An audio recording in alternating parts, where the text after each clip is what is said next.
ඉස්සල්ලාම ගලුට ගමනවා පාරක්. ගහපාර 103. ගහපාරට පෙට්‍රල් ලාගලා අඟට. අල්ලilla කොමාරි නැකිනකොට තමයි අද්දේ ගැට ගහලා පෙට්‍රල් ලාගලා. ඒතර අද්දේ ගැට ගහලා තිබ්බේ ඔයාගේ අද්දේ මෙහෙම ගැට ගහලා තිබ්බ නැත්නම් මොකක් හරි පිටිපස්සට අද්දේ ගැට ගහලා තිබ්බේ. පිටිපස්සට අද්දේ දාලා ගැට ගහලා තිබ්බා. ඊට කොමාරි නැකිනකොට ගලුට ගහපාර 100 නැකිනකොට මම නැගිලා. ගහලා මට අඳට. අදුරත් ගහලා ගත ඔක්කොම ගහලා තිබ්බේ. කොමාරි 100 පෙට්‍රල් අල්ලලා තිබ්බේ අඟට. කොමාරි එහෙම ඊළඟට ගිහිල්ලා ගිනිකුරක් කරනවා. ඊට පස්සේ තමයි මම එහෙම තාලවතෙන් ගිහිල්ලා ඉන්දර පැටෙනවා. ඉන්දර පැටෙනවා. කොහොමද අටුටනස ආරම්භ ඒ කියන්නේ ඒතකොට අද්දක බැඳපු එක ලෙහුනේ කොහොමද? ඒ කියන්නේ අර ගින්දරට පිච්චිලා ලෙහුනද මොකද්ද උනේ? ඉතල නේ. තමයි මේ නමයට තමයි බෝල් එක ආවෙන්නේ කියලා. අපිට බෝල් එක ඇවිල්ලා මම කොහොමද ගැටේ වැඩ පොළේ කොයි යන්නේ කොහොමද කියලා මම අතට ඒක ගන්නයි. ඉතින් මම ඉලිගැස්සේ යාගේ දිනුවා ගියා පස්සේ මම ගියා. ඉතින් කොහොමද කියන කවුරුද කියලා. කොහොමද යා තාක්ෂණික කොහොමද පොතේ දාවිස්සන්. ඒ පොතේ දාවිස්සන් ඉතින් කොහොමද තනියම කොහොමද ගෝලාලා මට ආයේ ඉතින් ෆෝන් ඔෆ් කරනවා. ඊට පස්සේ මම යාදවන ගෝලා කරවුවා අද පොතේ කරාද නැහැ.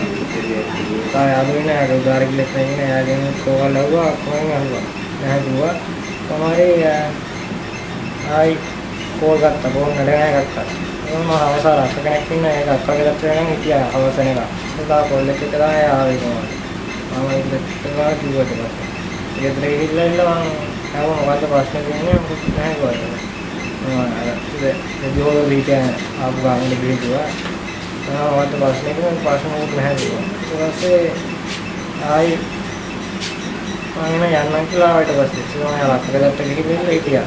ඉතින් මම අක්කගෙදර ඉඳලා කොහමද කෑවෙත් යනවා මොකද කෑවෙත් නෑ. ඊට පස්සේ අක්කා යව මම මොකද ඉස්තරේ ගියා. මම තාත්තෙන් ගිහලා තාත්තා දැන් හිටියේ නෑ අම්මා ඉස්සරහ දැන් හිටියේ. කොහමද තාත්තා තමයි කිව්වා ඉස්තරේ. තාත්තා කිව්වා ඒක හරි පස්සේ මොකක් හරි කරන්න බෑ. ඒක මම හිතුවා හරි කියලා ආවා. තාත්තා නම්බර් තියලා ගමන් මම හිතේ අක්කාගේ ඉඳලා තමයි අතාමාත් ඇතුළ ගමන් එනකොට අල්ලගත්තා මම. හොඳයි. ඒ කියලා හිතුවා නැත්තේ. ඒ කොල්ලන් මම කුණාරේ පොඩ්ඩකට කිව්වේ. ඒ ඇයිද මට ගැහුවා ඔළුටම ගැහුවා. ආවා සිගෙන ඇදුවා මට.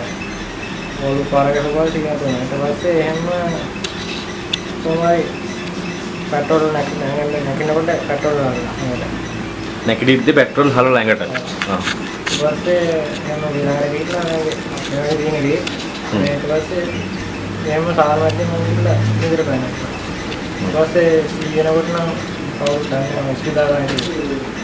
ඉස්පිතාලට වාව එක්කන්ගේ කවුද? වටපිටාව. එතකොට මේ ඔය කියන දේ කවුරුත් උගන්ලා නෙමෙයි ඔයා කියන්නේ සම්පූර්ණ සත්‍යයක්. සත්‍යයක්.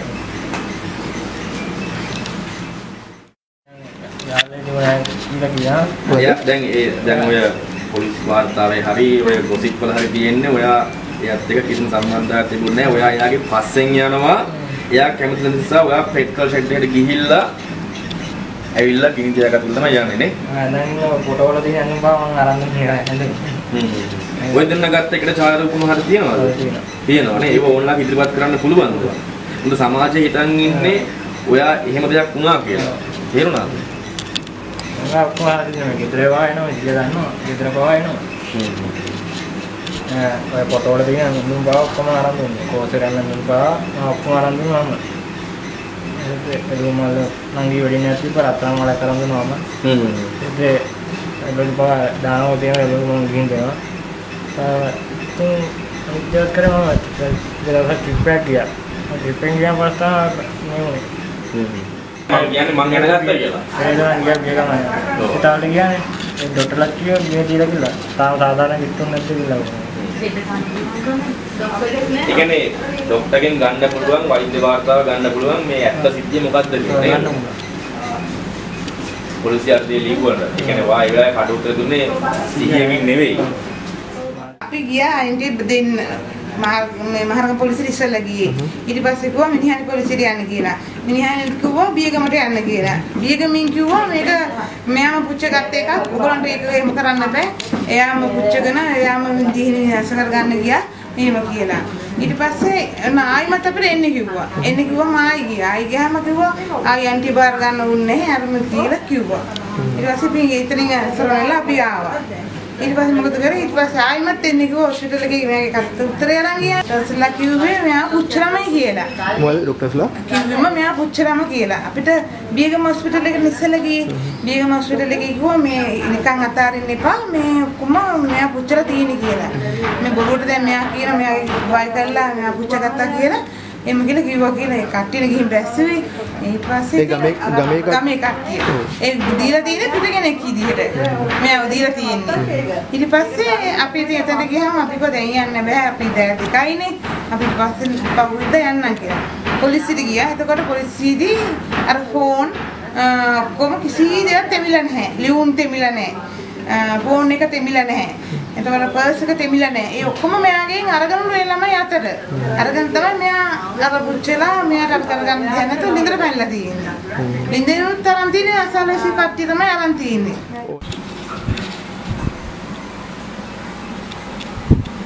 ප්‍රතික්‍රියා අත්හැරගෙන පිට හැමදාම පිට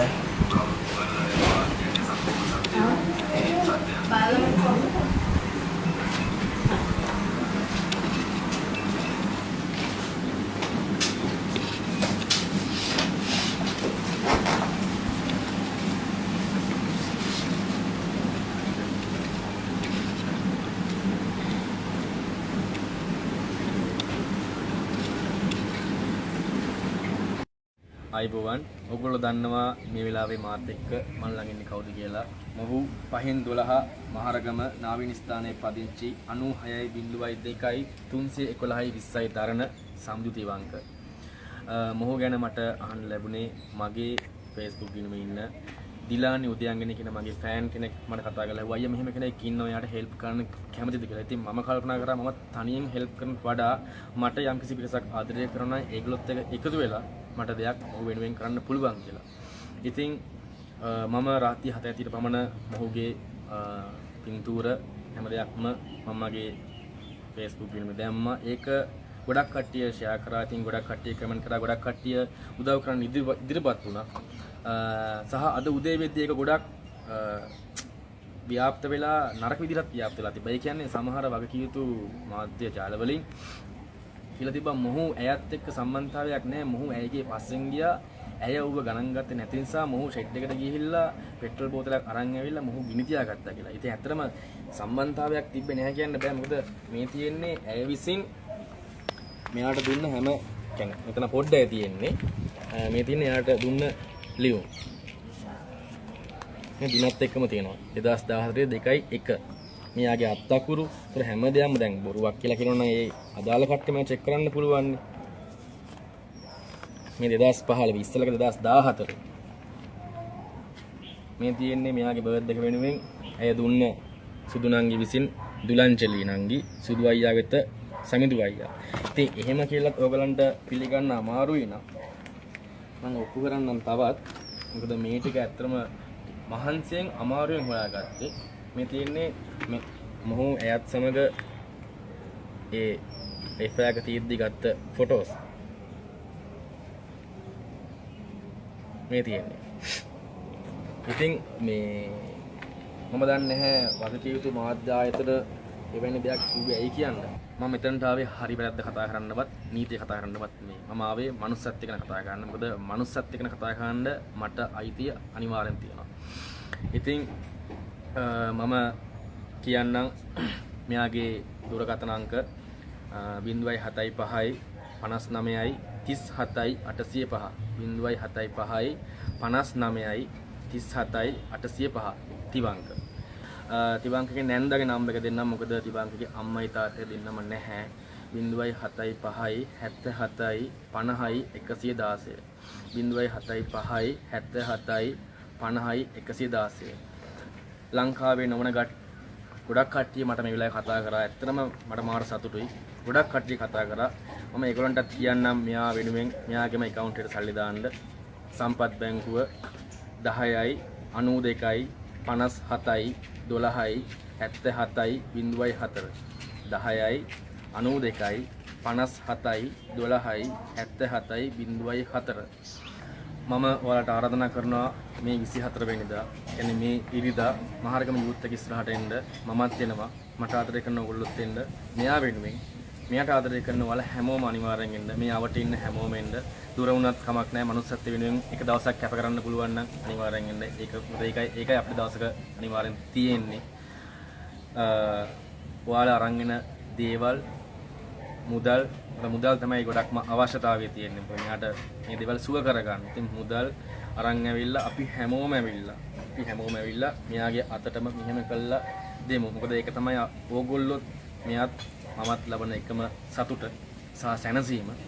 ඉතින් ඒක නිසා මම ආරාධනා කරනවා නැවතත් 24 වන ඉරිදා මේ ඉරිදා දවල් 12 වෙද්දී යූත් එක ඉස්සරහට එන්න. මම රහල් අල්විස්. ජය වේවා.